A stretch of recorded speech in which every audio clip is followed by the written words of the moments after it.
Hello, everyone. This is Jay Dobbins, your host of the Marvel DC Universe Fan Club. We're now episode 193, and I'll be doing my review on X-Men Dark Phoenix. So, spoiler alert, if you have not seen X-Men Dark Phoenix, I strongly suggest you do not listen to this episode. You've been warned. So, um, the movie takes place, the first scene, rather, takes place in 1975, where 8-year-old Jean Grey inadvertently uses her telekinesis to cause a car accident that kills her mother and apparently her father.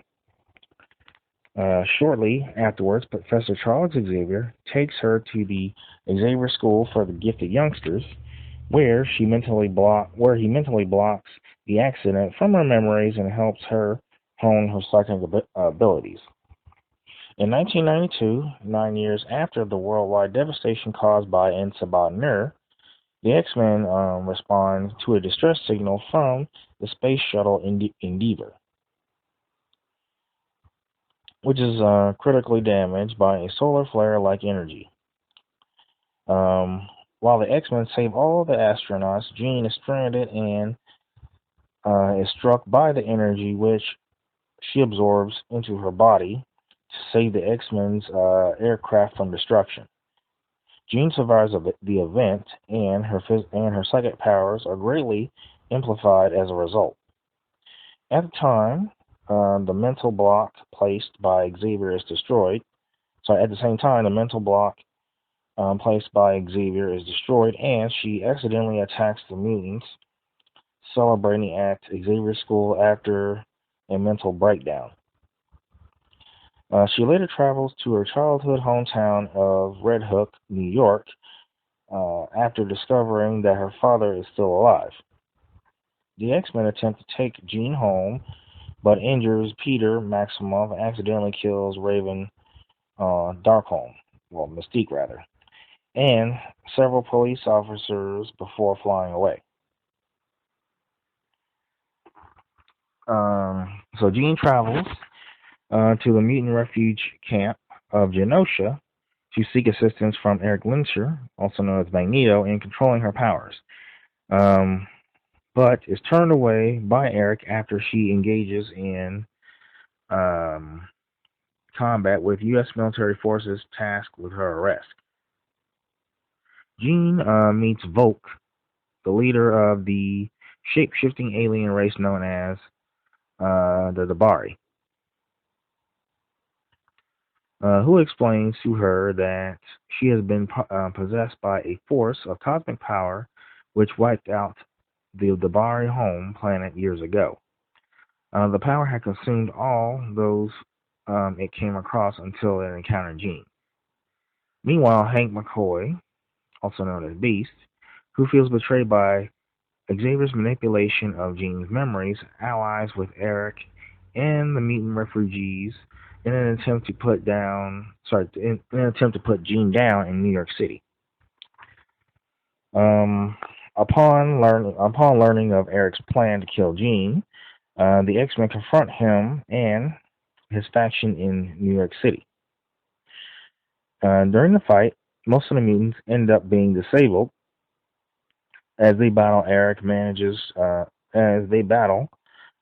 manages to infiltrate the building in front of and confront Jean, but he is overpowered by her amplified abilities, and he is knocked out by her attack. Xavier then enters the building with Scott Summers, also known as Cyclops.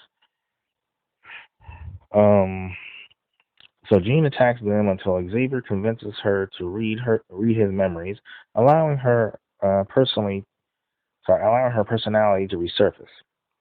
Feeling remorseful, Jean asks Volk to take the Force from her. However, it quickly turns out that doing so would kill her. So Xavier and Scott are able to prevent Volk from fully absorbing the Force from Jean. Though Jean loses consciousness from the ordeal, however, just then the mutants are captured by troops and sent by the U.S. government, who utilize stun weapons and power-absorbing collars. And then the mutants from both factions are placed on a train headed towards a mutant containment facility. A remorseful Xavier admits to a very resentful Hank um, that the latter was right in his earlier accusations of violating Jean's mind and lying to her. The train is attacked by Volk and her Dubai forces. When the soldiers are overpowered by the shapeshifters, the mutants are freed from their restraints to combat the threat. After the mutants take out most of the Debari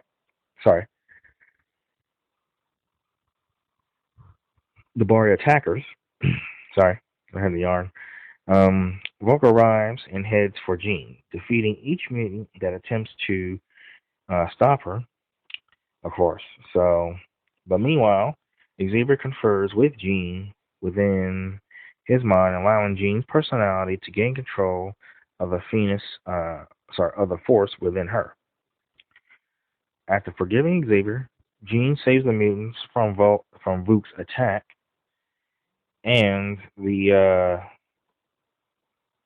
ensuring train wreck before proceeding to easily vaporize the remaining Debari aliens. I don't know why I'm saying Dubai, but Debari aliens, not Dubai, but Debari aliens when they attack her.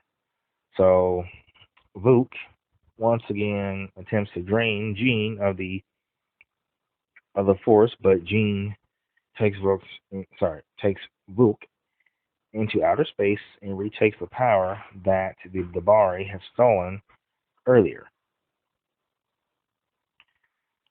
Then kills Vuk. So Jean then disappears as her full potential is unleashed, releasing a burst of energy in the form of a phoenix. So in the aftermath of the incident, the Xavier School is renamed Jean Grey School for Gifted Youngsters, and Hank becomes their new dean, with Xavier having retired after decades of after fighting for mutant rights. While settling himself in Paris, Xavier is reunited with Eric and reluctantly agrees to play a game of chess with him. As they start playing, a flaming phoenix appears in the sky. So, I'm going to be honest with you. So far, this movie was okay, but the special effects was excellent. The writing was it was okay, but the problem was that it contradicted the X-Men Days of Future Past film, pretty much. Because in the ending of the X-Men Days of Future Past, Xavier did not retire, and he was still in charge of the school, and Jean Grey was still alive and attending the school. The adult versions of the original cast were there too, so I'm thinking like, that doesn't sound right to name the school after Jean, and she just flies off into space. And Beast is the new Dean. I don't know. Because the Kelsey Grammer version of Beast in Days of Future Past, I think he was still a teacher.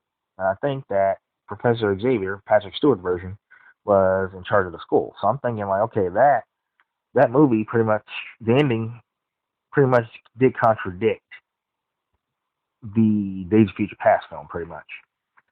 But it was directed by Simon Kinberg, I believe. So yeah, Kinberg. But yeah, I mean, he did his best, but honestly, the film tanked pretty bad. Last I checked, the production budget was $200 million, and it made $500 million worldwide, which I guess is okay. But they were, a lot of people weren't expecting it to, a lot of people had low expectations of the film. A lot of people didn't think that the film was gonna, even make 100 million. But it made 509. It made $509.6 million worldwide. So 900. Sorry, 500 and sorry, 509.6 million dollars is not bad. I mean, at least they got that production budget money back. Because it was 200 million. But I don't know. It's like they wanted the film to fail, and Simon Kinberg did admit that the film's failure was on him. So you know, but what can you do? I mean, like I said, it's the last film.